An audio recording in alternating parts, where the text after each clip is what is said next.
Mga master, okay lang bang? Huwag niyong skip ang mga ad sa aking mga video kung okay lang mga master. Salamat sa solid na suporta po. Yon, what's up mga masters? Nandito na naman tayo sa panibagong araw, panibagong kabanata na naman ang pagsasama-samahan natin ngayon guys.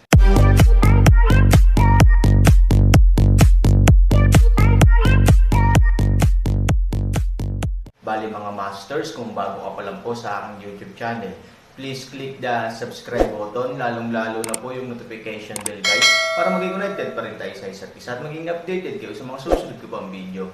Bali mga masters, bago natin umpisahan ng kwento ay mag-shoutout po muna tayo para sa mga solid nating tagapakinig. Shoutout kay Rompino JR at shoutout kay Fernando Jimeno. Yun na nga mga masters, no? Bali hindi na ito patagalin. In 3, 2, 1, let's go!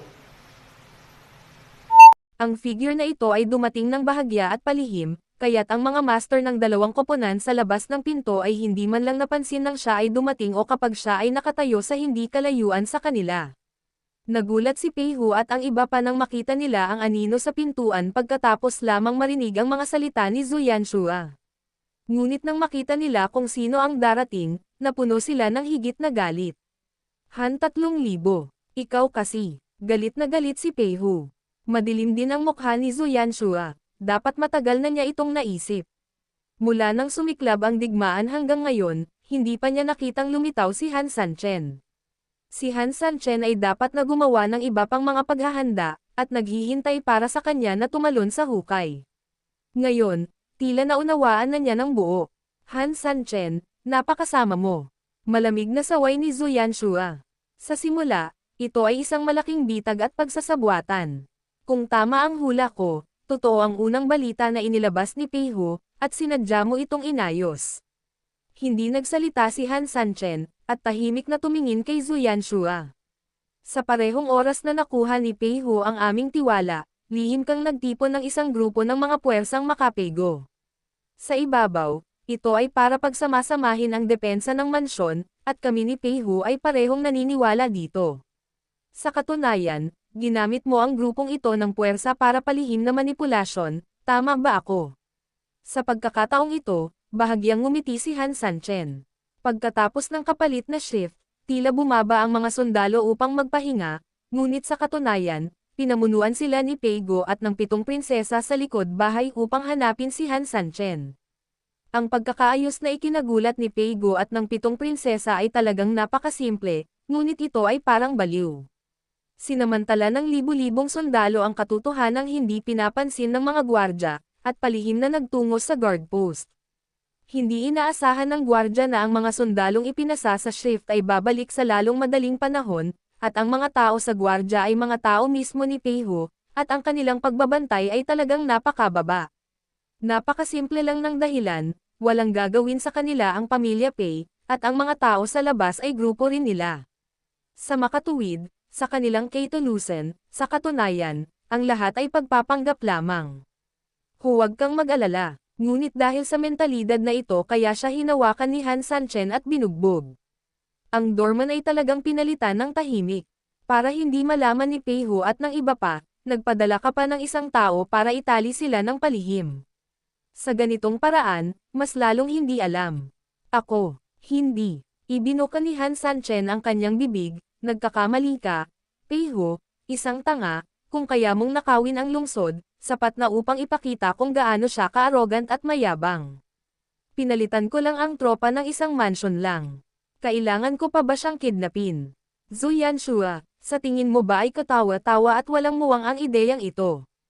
Pagkatapos ng ilang pangungusap, medyo pangit ang mukha ni Zhu Yanshua, at tiniis niya ang kanyang galit, kung gayon ang layunin ng pagtali sa kanya ay itali siya, at sa sandaling umatake ka, bigla mong makikita na mali ang sitwasyon, at nagkakagulo ang mga tropa, ano ang gagawin mo?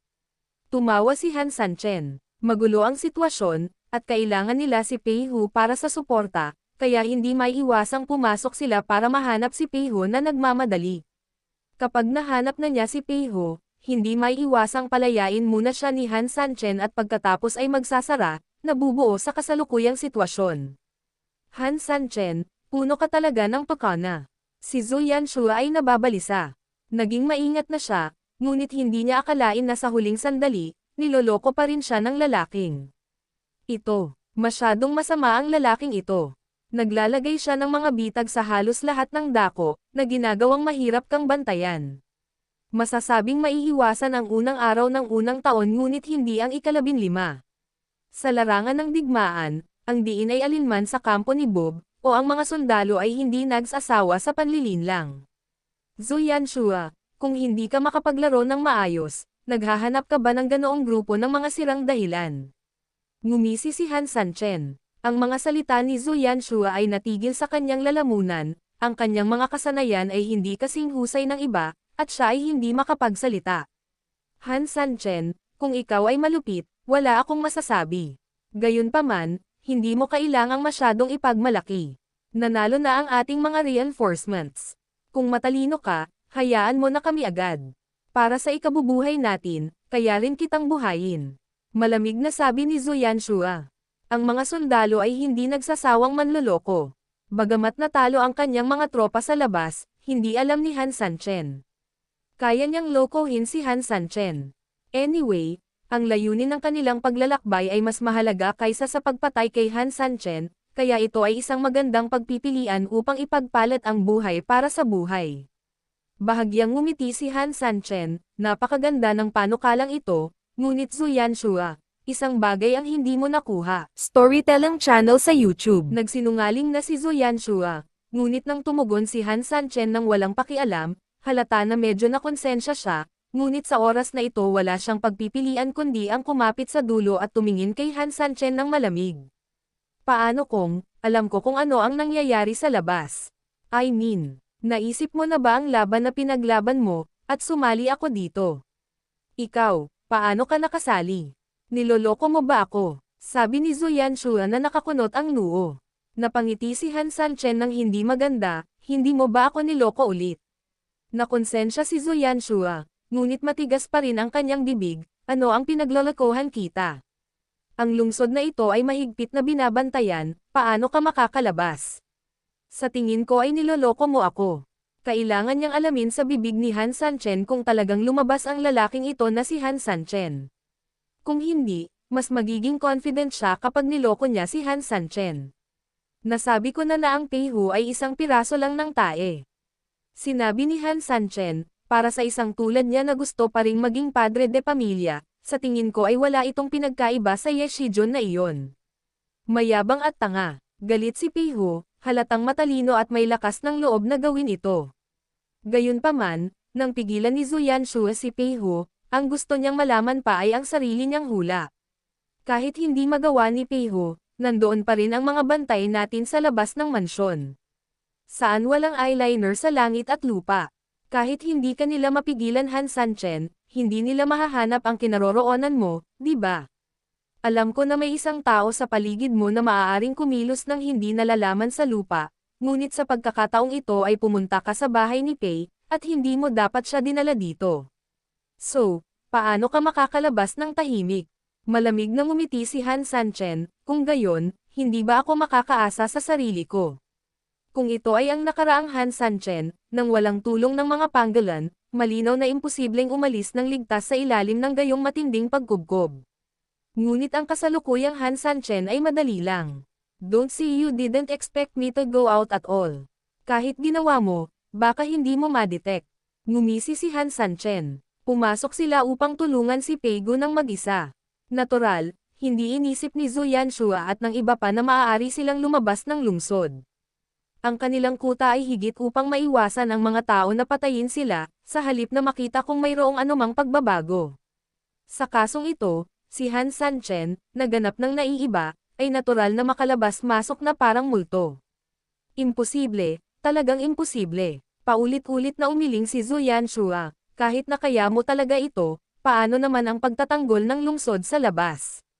Mula sa simula hanggang sa wakas, hindi pa namin nabuksan ang pintuan ng lungsod, at ang pader ng lungsod ay napakataas, kahit na lumipad ka, lagi naming malalaman iyon. Bahagyang ngumiti si Han Sanchen, syempre, may mga bagay na hindi maintindihan sa paglilinang ng iyong Zhu Yanshua. Parang sa ating bayan, hindi kailanman naiintindihan ng mga sinaunang tao ang mga eroplano. Naiintindihan ko ang iyong pakiramdam ng kawalan ng kapangyarihan, ngunit dapat mo ring itaas ang iyong mga tanawin. Nang bumagsak ang mga salita, lumabas ang itim na galit ni Han Sanchen. Orihinal, hindi ko nais na gumawa ng ilang mga hanggal na patunay sa isyong ito, ngunit kapag ikaw at ako ay matagal nang nag-aaway, hindi ka tanga tulad ni Peihu, bilang pangunahing paggalang, ipapakita ko sa iyo ang isang palabas. You look good, aalis na ako. By the way, I advise you na huwag kang magtangkang tumakas habang aalis ako, dahil hindi ka makakatakas. Mas mabuting idilat mo ang iyong mga mata at tingnan kung paano ko ito ginawa. Nang bumagsak ang mga salita, itinuro ni Han Sanchen ang isang spherical na dekorasyon sa bubong sa di kalayuan. Nakita mo na ba ito? Dapat ay mga 7 o 800 metro ang layo nito sa atin. Tumanggaw si Zuyanshua. Bagamat hindi mahaba ang ganoong distansya, tiyak na hindi ito maikli. Kung gusto ni Han Sanchen na kunin ito, ang oras ay kailangang hindi bababa sa ilang segundo. Sa oras na ito, maaari niyang samantalahin ang pagkakataong makatakas. Ang multo ay makikinig sa kanya nang masunurin at titingnan ito ng kalokohan dito. Wala siyang interes dyan. Kukunin ko, paano? Nakita na ni Han Sanchen ang mga iniisip ni Zuyanshua. Ngunit hindi niya ito pinansin. Alam din niya na ito ay isang hanggal na gawa sa kanyang sarili, ngunit sa harap ng ganap na lakas, ito ay hindi hanggal, ngunit isang palabas. May magandang linya sa pagitan ng tiyansayo at katangahan. Okay, tumanggaw si Zuyanshua habang nagkukunwaring tahimik. Ngumiti si Han Sanchen at direktang gumalaw. Sa susunod na segundo, nawala ang kanyang figure sa lugar. Si Zuyanshua at ang iba pa ay handa na, at sa pagmamadali ay itinataas nila ang kanilang mga paa at kumilos. Ngunit hindi banggitin ang pagtataas ng kanyang mga paa, nang magkaroon ng ideya ng ilang tao, at hindi man lang nila naisip kung saan tatakbo palabas, muling lumitaw si Han Sanchen sa kanilang harapan. Sa sobrang bilis, sa isang paraan, maaari mong isipin na hindi siya gumagalaw kahit kaunti mula simula hanggang matapos. Napakabilis na hindi ito isang kisap mata.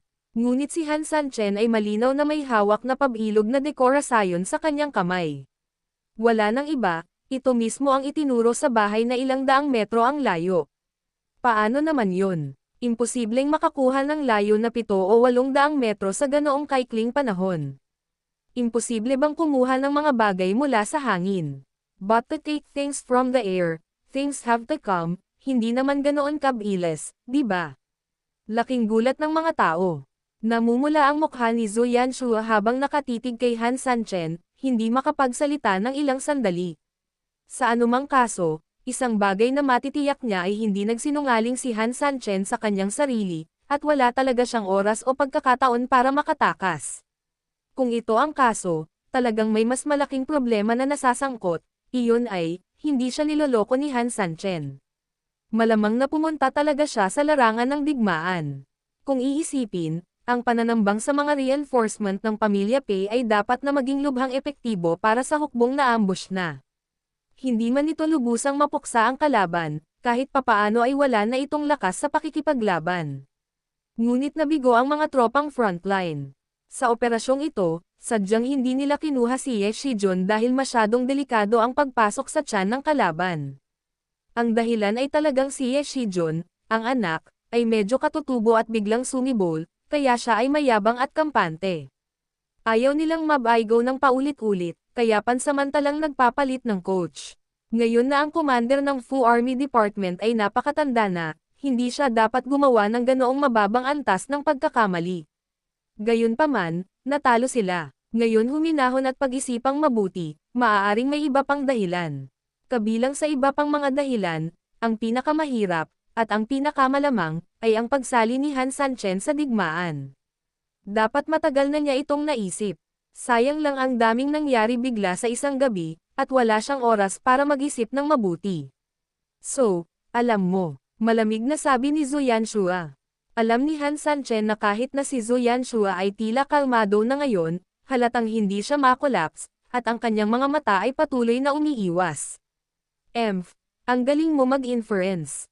Sinabi mo lang na hindi nagsasawa ang mga sundalo sa panloloko, gusto mo agad gumawa ng fake news para dayin ako.